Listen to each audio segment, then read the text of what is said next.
আর আল্লাহ তাআলা তার পাশে যারা বড় বড় ফেরেশতা থাকেন তাদের সামনে অহংকার গৌরব করে বলেন, এরাই সেই মানুষ যাদের তোমরা সৃষ্টি করতে নিষেধ করেছিলে, দেখো আজকে আমার কিভাবে শুকরিয়া আদায় করে। বলে সুবহানাল্লাহ, বলে আলহামদুলিল্লাহ, বলে আল্লাহু আকবার, বলে লা ইলাহা ইল্লাল্লাহ। এরাই ওরা যাদের ব্যাপারে তোমরা বলেছিলে ওদের সৃষ্টি করেন না, ওরা মারামারি করবে, ওরা সমস্যা সৃষ্টি করবে, ওরা দাঙ্গামা হাঙ্গামা করবে। আমি বলেছিলাম আমি যা জানি তোমরা তা জানো না। আজকে দেখো তার বাস্তবতা, কিভাবে তারা আমার শুকরিয়া আদায় করে। রাসূল সাল্লাল্লাহু আলাইহি সাল্লাম বলেন, লা ইয়াসতামিউ কওমুন ফি বাইতিন ইয়াতলুনা কিতাবাল্লাহি ওয়া ইয়াতাদারুসুনাহু। যখন কোনো জায়গায় কোনো মানুষ বসে আল্লাহর কোরআন মাজিদ পড়ে, সেই নিয়ে তারা আলোচনা পর্যালোচনা করে, তখন আল্লাহ তাআলা সেই জায়গার উপরে নিরাপত্তা অবতীর্ণ করেন। সে জায়গাকে আল্লাহ ফেরেশতা দিয়ে ঘিরে দেন, সেই জায়গাকে আল্লাহ দয়া রহমত দিয়ে ঢেকে দেন। ফেরেশতার সামনে তিনি গর্ব অহংকার করে বলেন, এরাই ওরা যাদের ব্যাপারে তোমরা সৃষ্টি করতে নিষেধ করছিলে। রাসূল সাল্লাল্লাহু আলাইহি ওয়াসাল্লাম বলেন, আফজালুয যিকরি লা ইলাহা ইল্লাল্লাহ ওয়া আফজালুদ দুআই আলহামদুলিল্লাহ। সবচেয়ে উত্তম জিকির হলো লা ইলাহা ইল্লাল্লাহ, সবচেয়ে উত্তম দোয়া হচ্ছে আলহামদুলিল্লাহ। এত বড় বিশাল ভূখণ্ডের বিনিময়ে আল্লাহর কাছে কি দিব? সিজদা করে শুকরিয়া আদায় করতে হবে। অন্তত এখনকার মতো মুখে বলি আলহামদুলিল্লাহ। এটাই তাকে সন্তুষ্ট করার সবচেয়ে বড় মাধ্যম। এতে তিনি খুব বেশি সন্তুষ্ট হন, বেশি খুশি হন যে আমরা বললাম আলহামদুলিল্লাহ। সব প্রশংসা আল্লাহ তাআলার জন্য। এখানে দুটো বাক্য জিকিরের জন্য রাসূল সাল্লাল্লাহু আলাইহি ওয়াসাল্লাম বলেন, লাক্কানু মাউতাকুম লা ইলাহা ইল্লাল্লাহ। মরে মরে জান যায় যায় এমন মানুষের পাশে তোমরা বলো লা ইলাহা ইল্লাল্লাহ। এটাই উত্তম জিকির। কেন? মান কানা আখিরু কালামিহি লা ইলাহা ইল্লাল্লাহ ফাদাখালাল জান্নাহ। মানুষের জীবনে শেষ কালেমা যদি লা ইলাহা ইল্লাল্লাহ হয় তাহলে সে জান্নাতে চলে গেছে। যার কারণে মুমূর্ষ ব্যক্তির পাশে কোরআন মাজিদ পড়ে আমরা তার তেমন উপকার করতে পারবো না, সূরা ইয়াসিন পড়ে তার তেমন উপকার করতে পারবো না। তবে আমরা যদি তার পাশে বলি লা ইলাহা ইল্লাল্লাহ, সুবহানাল্লাহ, আলহামদুলিল্লাহ, আল্লাহু আকবার, যদি আমরা পাশে বলি লা ইলাহা ইল্লাল্লাহ, এরই ফাঁকে সেও যদি কোনো সময় বলে লা ইলাহা ইল্লাল্লাহ, তাহলে সে জান্নাতে চলে গেছে। এইভাবেই রাসূল সাল্লাল্লাহু আলাইহি ওয়াসাল্লাম বলেন। একমাত্র হামদ আর জিকির দিয়েই আল্লাহর শুকরিয়া আদায় করতে পারি, যেটা আল্লাহ তাআলা আমাদের বললেন যে লাইন শাকারতুম লাযিদান্নাকুম। তোমরা যদি আমার শুকরিয়া আদায় করো তাহলে যেটা আমি দিয়েছি এটা আরো বেশি করে দেব, আর যদি শুকরিয়া আদায় না করো তাহলে আমার শাস্তি বড় কঠিন। আমি দিলাম, শুকরিয়া আদায় করলে না কেন? কি এমন ভিত্তি আছে যে এত বড় ভূখণ্ডের উপরে সম্মেলন করতে পারো? কয় টাকার মালিক? কত বিদ্যা রাখা? কিছুই না, নিঃস্ব মানুষ, একেবারেই নিঃস্ব, কচুর পাতার পানি, কিছুই নাই। তাই তো যখন তখনই বলি আমার হাতে টাকা নাই, একথা সত্য, এখানে প্রতিষ্ঠান গড়ব একথা সত্য, ইনশাল্লাহ গড়বই গড়ব। 2013 সালের 24 আগস্ট রোজ মঙ্গলবার হাঁটাবো, বীরহাটাবো, রূপগঞ্জ, নারায়ণগঞ্জ, ঢাকা। কাঁঠাল গাছের নিচে বলেছিলাম আমার হাতে টাকা নাই, একথা সত্য, এখানে প্রতিষ্ঠান গড়বে একথা সত্য, ইনশাল্লাহ গড়বই গড়বে। জামিয়া সালাফে হাঁটাবো, বীরহাটাবো, রূপগঞ্জ, নারায়ণগঞ্জ, ঢাকা এখন প্রায় 50 বিঘা জমির উপর অবস্থান করে। যার 200 শতক জমির উপরে বাইতুল হাম জামে মসজিদ নির্মাণ হবে। 200 শতক বাইতুল হাম জামে মসজিদের জন্য 200 শতক জমি বরাদ্দ করা হয়েছে, যার ঘোষণা আপনাদেরকে গত 4 মার্চ রোজ শুক্রবার অবগত করিয়েছি। তো এইটার বিনিময় কি? এইটার বিনিময় আলহামদুলিল্লাহ, যখন আমরা বিচারের মাঠে রাসূল সাল্লাল্লাহু আলাইহি সাল্লামের কাছে যাব, কেউ আমাদের ডাকে সাড়া দিতে পারবে না। আমরা আদম আলাইহিস সালামের কাছে যাব, গিয়ে বলবো যে আনতা আবুন নাস, আপনি হচ্ছেন মানুষের পিতা, আপনি আমাদের পিতা। কাদ খালাকাল্লাহু বিয়াদিহি, আল্লাহ আপনাকে নিজ হাতে সৃষ্টি করেছেন। ওয়া আসকানাকা জান্নাতাহু, আল্লাহ আপনাকে নিজের জান্নাতে রেখে দিয়েছেন। ওয়াজাদালাকা মালায়েকাতাহু, ফেরেশতা দিয়ে আপনাকে সিজদা করিয়ে নিয়েছেন। আপনি কত দামি মানুষ, আপনি সারা পৃথিবীর পুরুষ নারীর পিতা, কত দামি মানুষ। আল্লাহ আপনাকে নিজ জান্নাতে রেখেছেন, আপনি কত দামি মানুষ।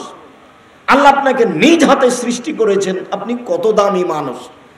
দুনিয়ার সমস্ত ফেরেশতা দিয়ে আপনাকে সিজদা করিয়ে নিয়েছেন, সব ফেরেশতা আপনাকে মেনে নিয়েছে মাথা নত করে। আপনি কত দামি মানুষ, আপনি আমাদের একটু উপকার করবেন, আমরা বিপদে পড়েছি, আপনি কি আল্লাহকে একটু বলবেন যে আমার ছেলে মেয়েকে রক্ষা করেন? এটিকে আপনি বলবেন? তখন তিনি বলবেন নাফসি নাফসি, না আমি এ কথা বলতে পারবো না, আমার যে কি হয় তা আমি নিজে বলতে পারছি না। কাদ গাযিবা আলাইয়া রাব্বি, আমার প্রতিপালক আমার উপর রাগ করেছেন। মা গাযিবা মিন ক্বাবল ওয়ালা বাদ, ইতিপূর্বে আর কখনো এমন রাগ করেননি, ভবিষ্যতে আর কখনো রাগ করবেন না। আমার যে কি হয় তা আমি নিজেই বুঝি না, আমি তোমাদের কিছু করতে পারবো না। তবে একটা বড় মানুষের কথা বলি, যাও নূহ আলাইহিস সালামের কাছে যাও। নূহ আলাইহিস সালাম এই কথাই বলবেন, তিনি বলবেন আমি একটা বড় মানুষের কথা বলতে পারি। ইব্রাহিম আলাইহিস সালাম, আমি এখানে কিছু করতে পারবো না, তোমরা ইব্রাহিম আলাইহিস সালামের কাছে যাও, খুব দামি মানুষ। তো তিনি বলবেন আমি কিছু করতে পারবো না, আমি খুব একটা দামি মানুষের কথা বলছি। তিনি হচ্ছেন মূসা আলাইহিস সালাম, যিনি আল্লাহর সাথে সরাসরি কথা বলেন। মূসা আলাইহিস সালাম তার স্ত্রীকে সাথে নিয়ে আসছেন। আস্তে আস্তে এক জায়গাতে আগুনের প্রয়োজন, রাস্তাও ভুলে গেছেন। ওই যে আগুন দেখা যাচ্ছে, তো তিনি তার স্ত্রীকে বলছেন এখানে থামো, আমি ওখান থেকে একটু ঘুরে আসছি, একটু রাস্তাটা ঠিক করে নিব, আর আগুন নিয়ে আসবো, তুমি বেশ ঠান্ডা অনুভব করছো, তো সবটাই হবে। এবার ওখানে কাছাকাছি গেছেন, তখন আল্লাহ তাআলা বলছেন ফাখলানা আলাই ইন্নাকা বিল ওয়াদিল মুকাদ্দাসে তুয়া, মূসা আপনি জুতা খুলুন, আপনি পবিত্র স্থানে এসেছেন। আল্লাহ তাআলা কথা বলছেন তার সাথে, মাবে ইয়ামিনিকা ইয়া মূসা, মূসা তোমার ডান হাতে কি? এটা আমার লাঠি, এটা আমি দিয়ে ছাগল চড়াই, এটা আমি দিয়ে ড্রেনের পাশে রেখে লাফ দিয়ে এদিক থেকে ওদিকে চলে যাই। আর যখন আমার ছাগলকে গাছের পাতা খাওয়ানো প্রয়োজন হয়, তখন আমি গাছের ডালের উপরে মেরে পাতা ঝরিয়ে আমার ছাগলকে খাওয়াই, আরো কিছু আরো কিছু। তা আল্লাহ ওই সময়তে যা কিছু বললেন। তো সরাসরি আল্লাহর সাথে মূসা কথা বলেছেন, তোমরা সেখানে যাও, একটা সুবিধা হবে। মূসা আলাইহিস সালাম বললেন এটা করতে পারবো না। এবার সবাই উপস্থিত হব আমাদের নবী মুহাম্মদ সাল্লাল্লাহু আলাইহি সাল্লামের কাছে, সবাই উপস্থিত হব। তখন আমাদের নবী মুহাম্মদ সাল্লাল্লাহু আলাইহি সাল্লাম এরকম কোনো সমস্যা পেশ করবেন না, পেশ না করে আমাদের কথাতে সাড়া দিয়ে তিনি একটা জায়গায় বাছাই করে সিজদায় পড়বেন। তিনি বলছেন যে আমি আল্লাহর প্রশংসা করব এমন শব্দ দিয়ে, যেই শব্দ তিনি শিখিয়ে দিবেন। এই বিবরণের আলোচনার সাথে সম্পৃক্ত কথা এই বাক্যটা, যে আল্লাহর নবী আল্লাহর প্রশংসা করবেন সিজদায় পড়ে, যেই প্রশংসার শব্দ তিনি বলে যাননি দুনিয়াতে, যেটা আমাদের বলে গেছেন সেটা আলহামদুলিল্লাহ। তিনি বলছেন যে সিজদায় যখন আমি থাকবো, তখন আমাকে কিছু শব্দ শিখিয়ে দেওয়া হবে, যেই শব্দ দিয়ে আমি তার প্রশংসা করব, আমি প্রশংসা করে বলবো। তার মানে ওখানে কিছু বলতে হলে আগে প্রশংসা করতে হয়, নইলে উনি কথায় গ্রহণ করেন না, আপনার কথায় এলাও করবেন না। আগেই বলতে হবে আলহামদুলিল্লাহ রাব্বিল আলামিন, বিশ্বজগতের প্রতিপালকের জন্য প্রশংসা, সে আল্লাহর জন্য সমস্ত প্রশংসা বিশ্বজগতের প্রতিপালক আল্লাহ তাআলার জন্য। আর রহমান রাহিম, তিনি হচ্ছেন পরম দাতা দয়ালু, মালিক ইয়াউমিদ্দিন, তিনি হচ্ছেন বিচার দিনের মালিক। ইয়াকা না'বুদু, একমাত্র তোমার ইবাদত করি, ওয়া ইয়াকা নাস্তাইন, একমাত্র তোমার কাছে সাহায্য চাই। ইহদিনাস সিরাতাল মুস্তাকিম, তুমি আমাকে সোজা সঠিক পথ দেখাও। সিরাতাল্লাযিনা আন'আমতা আলাইহিম, ওই পথ দেখাবে যাদের প্রতি অনুগ্রহ দয়া করেছ। গায়রিল মাগযুবি আলাইহিম ওয়ালাদ-দাল্লিন, ওদের পথ দেখায় না যারা ভ্রান্ত, যারা অভিশপ্ত। আমিন। অনেকক্ষণ ধরে তোমার সাথে কথা বললাম, তুমি এটা কবুল করো। এই সূরা ফাতিহাতে মাত্র একটাই কথা আছে, একটাই বাক্য, সেটা হলো ইহদিনাস সিরাতাল মুস্তাকিম, তুমি আমাকে সোজা পথ দেখাও। কেউ বলছে এই দলে আসো, কে বলছে ইসলামী দলে আসো, কে বলছে পীর সাহেবকে মানো, কে বলছে এই দলে আসো। কত ধর্মের নামে দল, আমি কোন দলে যাই, তুমি আমাকে সোজা পথ দেখাও। এই একটাই বাক্য বলার জন্য এত প্রশংসা আগে করা হয়েছে। প্রশংসা করে না বললে তিনি গ্রহণ করেন না। বোঝা গেল না কথা? সামিয়া রাসূলুল্লাহ সাল্লাল্লাহু আলাইহি ওয়াসাল্লাম রাজুলান, একটা লোকের মুখে আল্লাহ রাসূল এই বাক্যটা শুনলেন। কি শুনলেন? একটা লোক বলছে যে আল্লাহুম্মা ইন্নী আসআলুকা বিআন্নাকা আনতাল্লাহ, হে আল্লাহ, তোমার কাছে আমি সাহায্য চাচ্ছি এই জন্য যে তুমি আল্লাহ। লা ইলাহা ইল্লা আনতাল আহাদুস সামাদুল্লাযী লাম ইয়ালিদ ওয়া লাম ইউলাদ ওয়া লাম ইয়াকুল লাহু কুফুয়ান আহাদ। আল্লাহ ছাড়া কোনো মাবুদ নেই, তিনি একক, নিরপেক্ষ, মুখাপেক্ষীহীন, তিনি কাউকে জন্ম দেননি, তিনি কারোর কাছ থেকে জন্ম নেননি, তার সমকক্ষ কেউ নেই। এরকম যখন প্রশংসার লোকটা করলো, তখন আল্লাহ রাসূল বলছেন, দেখেন আল্লাহ রাসূল বলছেন, দা বিসমিল আযম, লোকটি ইসমে আজম দিয়ে দোয়া করেছে, লোকটি ইসমে আজম দিয়ে দোয়া করেছে, আল্লাহর বড় নামের মাধ্যমে দোয়া করেছে। এই যে দাবেহি উজিবা, এই দিয়ে দোয়া করলে কবুল করা হয়, এই দিয়ে দোয়া করলে কবুল করা হয়। ওই যে সয়লাবিহি আতা, এই দিয়ে চাওয়া হলে দিয়ে দেওয়া হয়, এই দিয়ে চাইলে দিয়ে দেওয়া হয়, এই দিয়ে চাইলে দিয়ে দেওয়া হয়। তার মানে ইসমে আজম দিয়ে যদি কিছু চাই তাহলে সহজেই পাবো। কেন?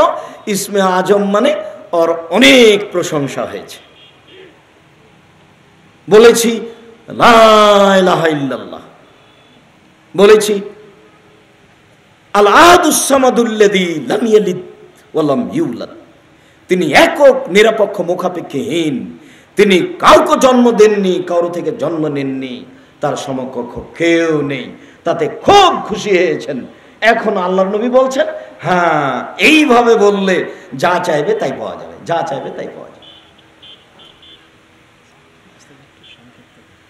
সম্মানিত দ্বীনী ভাই বোন, আমরা সূচনাতে আল্লাহ তাআলার আপনাদেরকে শুকরিয়া আদায় করার জন্য বলছি আলহামদুলিল্লাহ।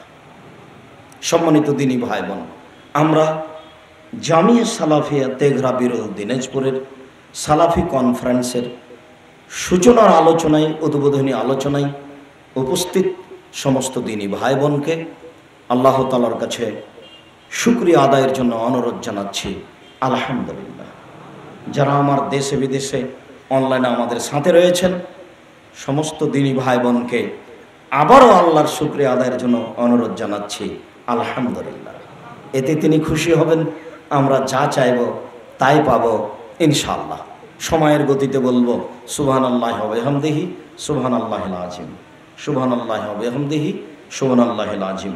সমাদের গতিতে বলবো সুবহানাল্লাহি আলহামদুলিল্লাহি ওয়া লা ইলাহা ইল্লাল্লাহু আল্লাহু আকবার।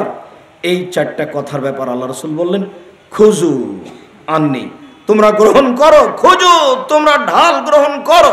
তো সাহাবীগণ বলছেন, কি ব্যাপার, শত্রু চলে এসেছে নাকি? তাদ হাজারাল আদব, শত্রু চলে এসেছে নাকি? এভাবে বলছেন কেন? তখন আল্লাহ রাসূল বলছেন, না না, শত্রু আসেনি, তোরা জাহান্নাম থেকে বাঁচো।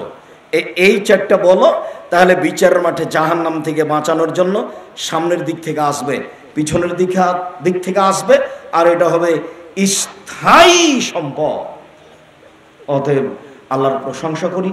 আবারও বলছি, সম্মানিত দ্বীনী ভাই বোন, আমি যখন জুমার খুতবায় বসতে বলেছিলাম, তখন উঠে যাওয়ার পদ্ধতি আমার কাছে পছন্দ হয়নি, মনে কিছু নিয়েন না। আমি আব্দুর রাজ্জাক বিন ইসু অন্তত আপনাদের কাছে নতুন নই। কাজেই এটা সালাফি কনফারেন্স। সালাফ সাহাবী তাবিদের নীতিতে যে কাজ কর্ম হয় সেটাকেই সালাফি বলা হয়। আমরা সালাফি কনফারেন্সে এসেছি, এরপরে ইচ্ছা মতো ঘুরে বেড়াবো, বাদাম খাবো। আমি দুঃখিত, আপনাদের অনেক ভালোবাসি। সম্মানিত দিনী ভাই বোন, এরকম দুর্বল আচরণ দেখাবেন না। আমি কষ্ট পাবো আর আপনারা ক্ষতিগ্রস্ত হবেন, এটা করা হবে না। সালাফি কনফারেন্সের একটা ভিন্ন শিষ্টাচার, আদাব বাস্তবায়ন করার, রক্ষা করার প্রাণপণে চেষ্টা করতে হবে। আল্লাহ আপনাদেরকে যেন এটা তৌফিক দান করেন। সাথে সাথে বাড়ি থেকে বের হয়েছেন, একাধিক দিন বলা আছে যে খালি টাকা পয়সা বের হতে হবে না। ফকিরে টাকা চাইবে, আপনি বলবেন মাফ করেন, এটা বলতে হবে না। মা চাচিকে বলে দিবেন, খালাকে ফুফুকে বলে দিবেন, আম্মা বের হওয়ার সময় আমার হাতে কিছু টাকা দিবেন। ফকির চাইলে যেন আমি না বলি যে মাফ করো, 5 টাকা 10 টাকা আমি যেন দিতে পারি। আর আজকে এসেছেন জামিয়া সালাফিয়ার সালাফি কনফারেন্সে, জানেন যে নিঃস্ব মানুষের সম্মেলনে যাচ্ছি, যার কোনোই ভিত্তি নাই, একমাত্র আল্লাহ ভরসা। মানে কোনো ভিত্তি নাই, মানে কিছুই নেই, একেবারেই নিঃস্ব। এমন একটা নিঃস্ব মানুষের সালাফি কনফারেন্সে এসেছি। কাজেই কোথাও পয়সা পাতি খরচ করে নষ্ট করবেন না। আমি আপনাদের সাথে আছি। আমি আমার ছাত্রদেরকে অনেকদিন বলেছি, দেখো 16 বছর ছাত্র জীবনে আমি কোনোদিন কোথাও কোনো হোটেলে বসে একদিন খেয়েছি, এটা আমার মনে নেই। আমি যখন 3 দিন যাবৎ ট্রেনে উঠে থেকেছি, তখন পাউরুটি আর কলা খেতাম, এটাই ছিল খাদ্য। যদিচ 10টার সময়তে নাম লিস্ট করতো, 1টার সময়তে খাদ্য দিয়ে যাবে সেই জন্য, কিন্তু ওই খাদ্যটা আমাকে নিতে হবে, এটা আমি কোনোদিন হিসাব করতে পারিনি। আমার বাপ যখন লিখে দিত যে এত টাকার কালাই, এত টাকার সরিষা, এত টাকার মরসির, 1000 টাকা পাঠালাম, তখন আমার অনেক দিন 7-8 দিন যাবৎ ঘুম হতো না যে এইটার ফল কি হবে। আমার মা ফকির পেলে বলতেন ভিক্ষা দেওয়ার পরে যে আমার ছেলের জন্য দোয়া করিও। আমার বাপ যখন আমাকে রেখে ফিরতেন তখন আমার বাপের 2 চোখের পানি ঝরতো, এটা আমি বহুদিন দেখেছি। তো আপনার আমার দিনী ভাই, জামিয়া সালাফিয়া তেঘরা বিরল দিনাজপুরের সালাফি কনফারেন্সের জন্য আন্তরিকভাবে দোয়া করবেন, আল্লাহ যেন এটাকে কবুল করেন।